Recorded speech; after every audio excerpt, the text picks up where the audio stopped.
안녕하세요, 오변입니다.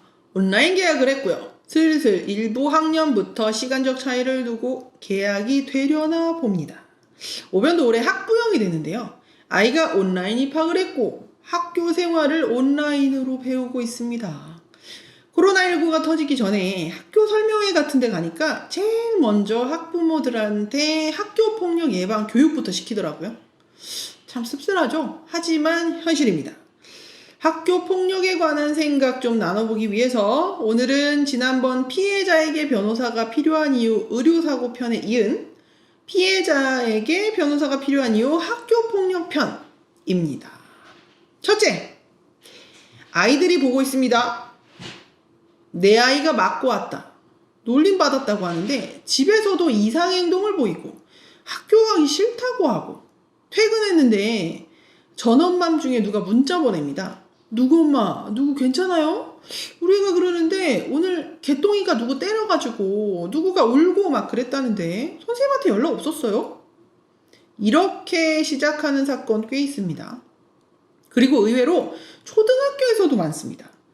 중고등학생쯤 되면 다들 머리가 커서 부지불식간에 저지른다기보다는 의도를 가지고 문제 행동을 하는 경우가 많습니다. 근데 초등학생들은 말 그대로 잘 몰라서 그게 잘못이라는 것까지는 알 수 있다 하더라도 그걸로 피해 학생이 얼마나 고통스러울지까지는 잘 모르는 경우가 많습니다. 생각보다 사소한 걸로 놀리는 거, 말 한마디도 상처되게 하는 거, 지속적으로 이루어지고 공개적으로 창피한 상황까지 이어지게 되면 피해 학생은 트라우마가 생기게 됩니다. 아이가 어릴수록 아이 입장에서 생각해 주세요. 엄마로서 아이가 맞고 오고 별거 아닌 것 같은데 다른 사람들까지 연락이 올 때까지 제대로 대응도 못하고 아들이 그랬다는 걸 아빠가 알게 되면 막 오히려 애한테 면박 주고 왜 그걸 못하냐 너도 때려라 이러면서 부부간에 싸움이 납니다. 애를 수학만 시키면 어떡하냐 당장 내일 태권도부터 끄더라 막 이래요. 그 모든 말들은 아이 가슴에 이렇게 꽂힙니다. 아, 내가 잘못했구나. 내 잘못이구나.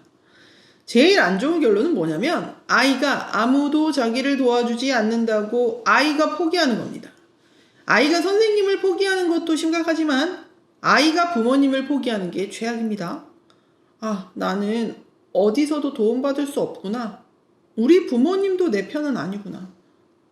또는 자기 때문에 부모님이 상처받는 걸 보게 되는 경우가 많죠. 그러기 싫어서 말 안 하는 경우, 그러다 나중에 골마 터지는 경우 많습니다. 근데 반대로 또 문제 삼으셔야 한다는 생각을 강하게 하시는 분들은 애를 막 다그칩니다. 걔가 뭘 했어? 그때 누구누구 있었어? 걔가 들은 거 확실해? 걔 번호 불러봐. 선생님한테 얘기는 했어? 등등. 애를 걱정하는 마음에 얘기하신다지만 결국 느껴지는 긴장감이란 게 있어요. 거기에 아이가 먼저 기가 눌리고 위축됩니다. 문제 행동이 있었음을 인지하셨으면 사실관계를 파악해 두시고 변호사 도움 받으실 걸 권합니다. 필요한 것만 효율적으로, 그리고 변호사들이 잘해요. 더한 문제들에 있어서도 5년만 해도 사람이 죽고 다치고 이런 문제들 맨날 다루니까요. 거기서 무색무취하게 필요한 것만 뽑아낸 거 정리해서 누군가에게 대신 얘기하고 설득하는 거, 그게 변호사가 밥 먹고 하는 일입니다. 그냥 돈 주고 맡기세요. 부모님은 아이 편으로 남아야 됩니다. 네가 이런 상처 받았구나. 이건 해결해야 할 문제야. 네 잘못이 아니야. 엄마가 혹은 아빠가 도와줄게. 쓸데없이 다른 문제 생기지 않게 전문가한테 맡길 거니까 우리 이쁜 딸은, 우리 이쁜 아들은 이제 걱정하지 마. 그거 해주셔야 됩니다. 그 말 한마디로 피해 학생은 트라우마가 덜 생기고 부모님이 내 편이라는 걸 확인하게 되죠. 부모님이 해주셔야 하는 건 부모님이 하시고 나머지는 돈 주고 맡기세요. 애가 보고 있습니다. 어떻게 하는지. 애 잘못되면 나중에 애 병원비 더 들어가고 가족 간의 관계도 망쳐집니다. 곱게 자란 애들도 사춘기 되면 엄마 아빠랑 얘기 안 하는 거 아시죠? 기회가 있을 때 날려버리시는 건 안 됩니다. 병원비보다 변호사비가 아마 쌀걸요? 그리고 가해 학생 측도 보고 있죠. 이게 어떻게 진행되는지, 이게 왜 문제인지. 까딱 잘못하면 우리 애는 막 치료받고 전학까지 가야 되고 그렇고 그러는데 공부는 뭐 당연히 손에서 놓는 경우가 많고요. 애들이 그냥 좀 놀다 그런 건데 애가 좀 민감해서 어디가 좀 모자라서 엄마가 유난스러워서 별별 소문들 사이에서 의미 없이 손가락질만 받다가 끝납니다. 가해 학생과의 화해 절차요. 정식으로 문제 제기한 후에도 얼마든지 가능합니다.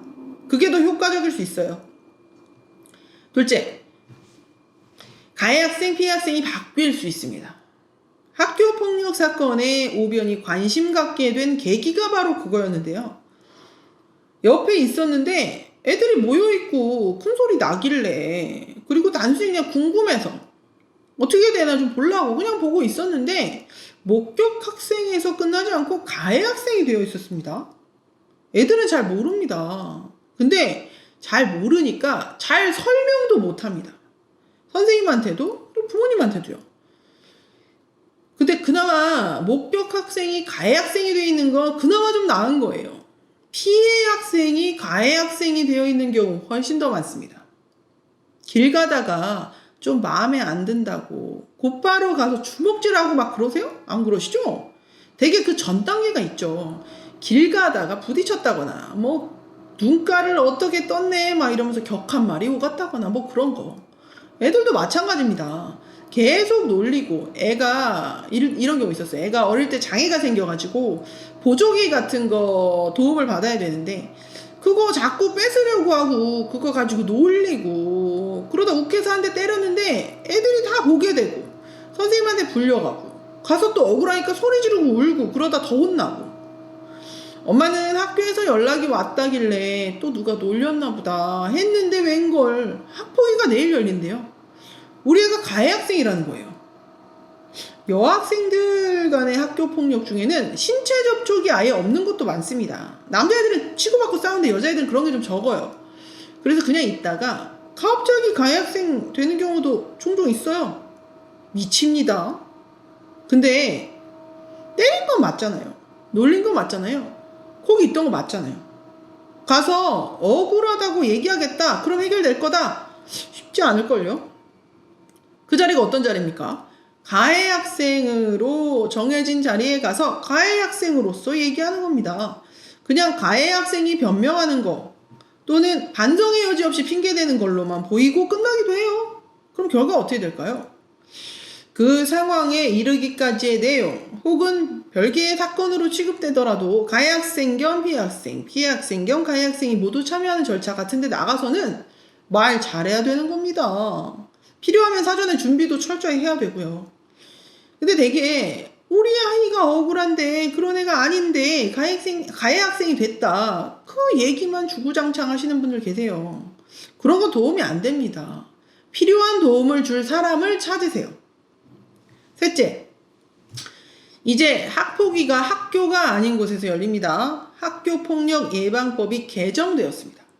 예전엔 학교에서 조사하고 학교에서 학폭위가 열렸는데 이제는 학교에서 조사하고 지역교육청에서 학폭위가 열립니다. 아니지, 열릴 겁니다. 본의 아니게 코로나19가 학폭 사건도 줄였죠. 학교가 조사도 하고 학폭위 열어서 심의까지 하느라 선생님들이 고생 무지 많이 하셨는데 이젠 조사만 하시게 됩니다. 전담기구로서의 성격이 강화되는 건데요. 심정적으로 거리적으로 멀리 떨어진 지역교육청에서 학폭위가 열린다는 점 어떻게 생각되시나요?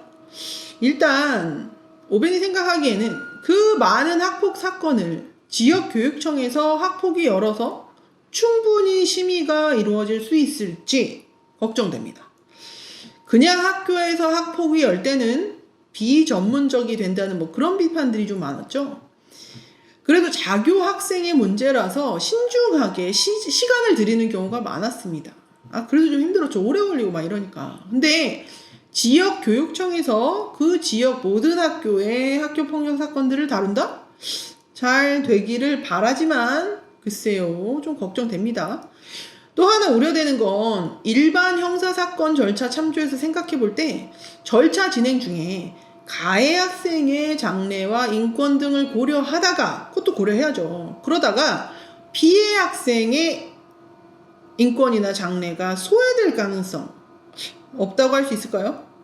물론 학교에서 이제 조사하는 업무에만 집중하시게 될 거니까 뭐 그런 문제를 포함해서 초기 단계부터 종합적으로 다 잘 해주실 거라고 믿지만 일단 해봐야 하는 겁니다.